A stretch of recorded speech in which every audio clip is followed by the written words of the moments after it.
High, আমি Priyanka Priyanka's cooking passion চ্যানেলে আপনাদের সবাইকে স্বাগত। আজ আমি আপনাদের জন্য নিয়ে এসেছি মুচমুচে এবং মজাদার নিমকি রেসিপি। এটি বিকেলে চায়ের সাথে বা যে কোনো সময় খাওয়ার জন্য পারফেক্ট। চলুন তবে দেখে নিই কীভাবে সহজে বানানো যায় এই সুস্বাদু নিমকি।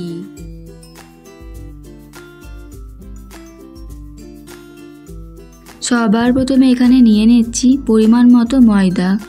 আপনারাও এখানে নিজেদের পরিমাণ অনুযায়ী ময়দাটা নেবেন। এবার আমি এর মধ্যে দিয়ে দিচ্ছি পরিমাণ মতো লবণ, দিয়ে দিচ্ছি সামান্য একটু কালো জিরে, আর দিয়ে দিচ্ছি সামান্য একটু জোয়ান। এই নিমকিগুলো একটু মিষ্টি হয়, সেই জন্য আমি এখানে দিয়ে দিচ্ছি 2 চামচ গুঁড়ো করা চিনি। সব শেষে এর মধ্যে আমি দিয়ে দিচ্ছি 3 চামচ মতো সাদা তেল।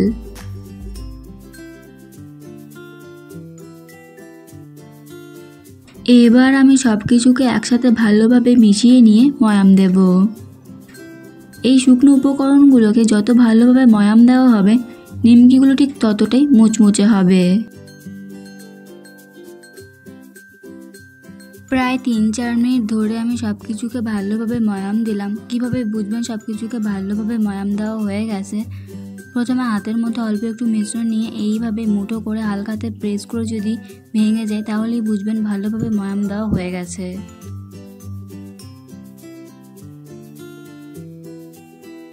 এবার আমি অল্প অল্প জল দিয়ে একটা টাইট ডো তৈরি করে নেব।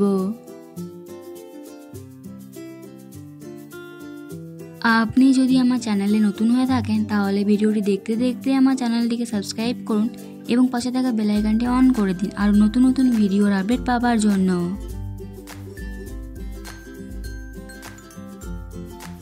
ডোটাকে আমি তৈরি করে নিলাম। ডোটাকে কিন্তু একটু টাইট করে তৈরি করে নিতে হবে। এবার আমি এটাকে ঢাকা দিয়ে রেখে দেবো 10 থেকে 15 মিনিটের জন্য।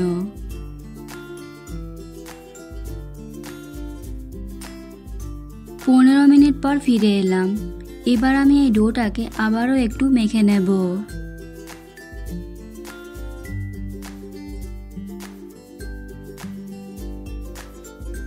ডোটাকে আমি ভালোভাবে মেখে নিলাম। এবার আমি এই ডোটা থেকে ছোট ছোট লেচি কেটে নেব।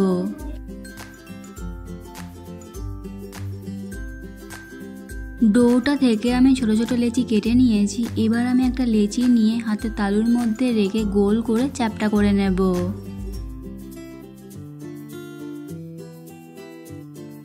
এবার আমি একটা বেলুন চাকি নিয়েছি। বেলুন চাকির মধ্যে আমি লেচিটাকে রেখে দিলাম।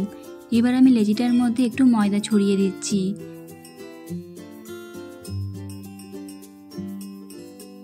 এইভাবে একটু লেচিটার উপরে ময়দা ছড়িয়ে দেবেন, তাহলে লেচিটা বেলতে সুবিধা হবে।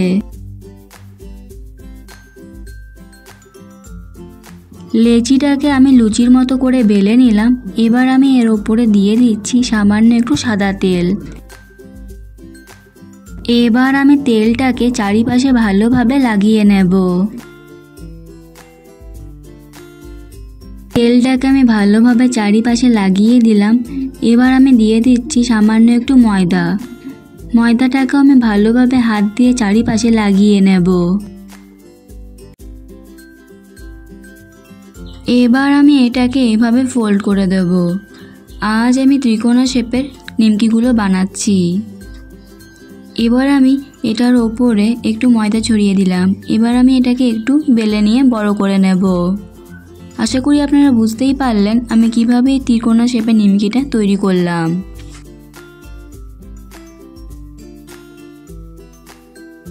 একটা নিমকি তৈরি হয়ে গেল। বাকি নিমকিগুলোকেও আমি এভাবে তৈরি করে নেব। এবার আমি এই নিমকিগুলোকে ভেজে নেব। তার জন্য তেল গরম হতে বসিয়ে দিয়েছি। তেল গরম হলে দিয়ে দিচ্ছি নিমকিগুলোকে। এই নিমকিগুলোকে আমি দেওয়ার সাথে সাথেই নাড়ব না। যখন 2-3 মিনিট পর দেখব নিমকিগুলো তেলের উপরে ভেসে উঠেছে, তখন আমি নিমকিগুলোকে নেড়ে দিচ্ছি।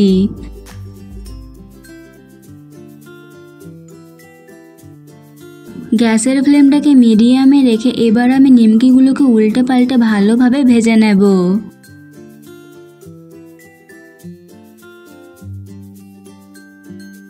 নিমকিগুলোকে আমি ভালোভাবে উল্টে পাল্টে ভালোভাবে ভেজে নিলাম। এবার আমি এগুলোকে তেল ঝরিয়ে তুলে নেব।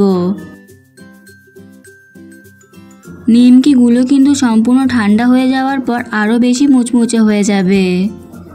আমি এভাবেই সবগুলো নিমকিকে ভেজে নেব। ব্যাস তৈরি হয়ে গেল খাস্তা ও মুচমুচে নিমকি। এগুলো সম্পূর্ণ ঠান্ডা হয়ে যাওয়ার পর আপনারা যে কোনো এয়ারটাইট কন্টেনারে সংরক্ষণ করতে পারবেন অনেক দিন পর্যন্ত। আপনারা দেখেই বুঝতে পারছেন নিমকিগুলো ঠিক কতটা মুচমুচে আর খাস্তা হয়েছে।